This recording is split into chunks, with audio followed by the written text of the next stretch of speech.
The Telegraph has taken the decision to publish Matt Hancock and other ministers and their aides' messages in the lockdown files because we strongly believe it's in the public interest to do so. Matt Hancock, done his diaries, totally turned over by Isabel Oakeshott now.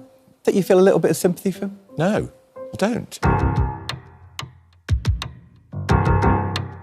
We did have an unprecedented set of circumstances that faced the government and indeed the country back in March 2020 when this pandemic broke out.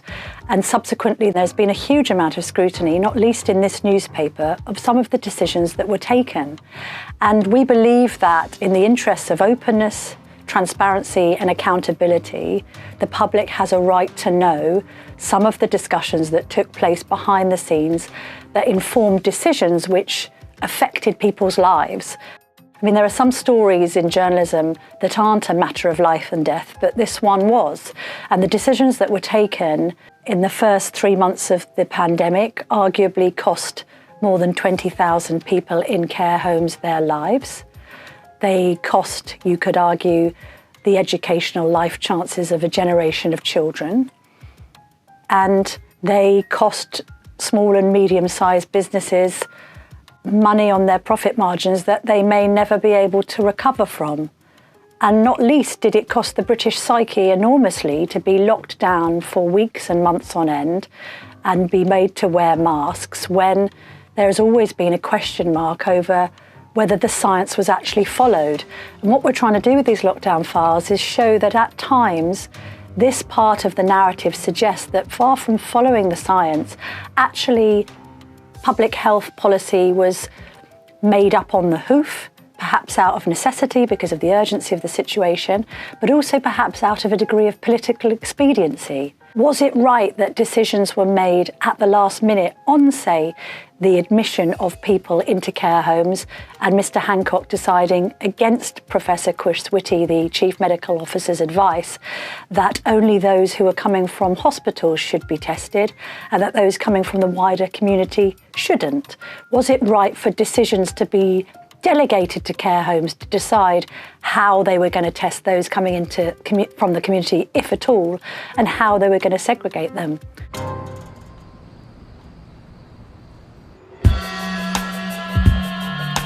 As a newspaper, we will always try and argue that sunlight is the best disinfectant. Mr. Hancock has argued that this is all going to come out in a public inquiry, in which case you could perhaps counter-argue and say, well, you shouldn't have any problem with your own messages being exposed in this way if you've got nothing to hide at all from the inquiry. I personally think it's a public service that all this is in the public domain and we can begin to make up our own minds and see. What the public wants is not an inquiry which only deals with a certain number of pieces of intel and that has to deal with heavily redacted material.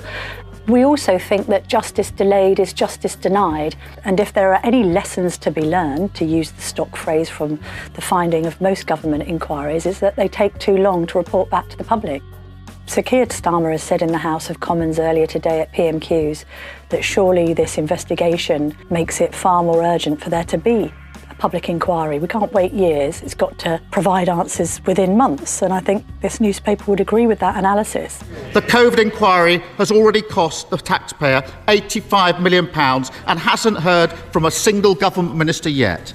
So can the Prime Minister assure the House no more delays, that the inquiry will have whatever support it needs to report by the end of this year? We are publishing these messages because we think that the public has a right to know as much as possible and not for the inquiry to redact or blot out some of the decision-making that took place behind the scenes.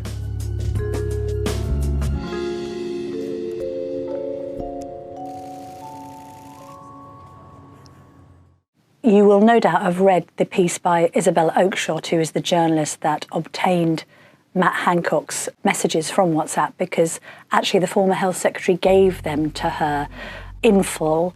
As we've pointed out in copy, some of the earliest messages had been deleted, but effectively what he handed over were 2.3 million words of his own messages between him, the Prime Minister, other key players, aides, and other health representatives during that unprecedented period. Isabella's justified her own decision-making in the piece that she's written for the Telegraph, speaking about the importance of transparency and accountability. People will make their own minds up as to the wisdom of Mr. Hancock handing these messages to Isabella Oakeshott for the purposes of her to ghostwrite his Pandemic Diaries book. People will also perhaps have questions of the wisdom of Mr. Hancock commercialising the pandemic to sell a book on bookshelves. People watching this will have to understand that we've had a team of reporters working on this not just for weeks but months, and there have been 2.3 million words to trawl through. They've had to be analysed, they've had to be segregated into different topics. The facts around the matters have to be checked and checked again. As you would imagine, we apply proper journalistic scrutiny to all of this material. Therefore, we have to release this investigation in different stages. We took the decision that the care home revelations were most appropriate for the first day of the story, because we know that there were more than 20,000 deaths in care homes in the first 3 months of the pandemic, and that statistic speaks for itself. But as the investigation plays out, you will see some of the decision-making around schooling and the closure of schools, some of the decision-making around face masks and the wearing of face masks, some of the decision-making around the psychological aspect of the government's pandemic handling and how they wanted the public to react. And we will speak to a climate that perhaps is best described as Project Fear. Again, readers will have to decide whether that was necessary because the government was desperately trying to preserve life and ensure that everyone was taking their messages seriously, or whether actually we went too hard, too fast. The messages are going to also, I think, reveal the human side of some of the decision-making, really difficult decision-making for the Prime Minister and the ministers of the day faced with unprecedented circumstances. I think also when you look at the messages, which we must stress have been published verbatim, there's been some talk from Mr. Hancock about doctoring of messages. We're baffled by that, because what these messages show, and we appreciate that they are just one part of a much wider dialogue going on behind the scenes.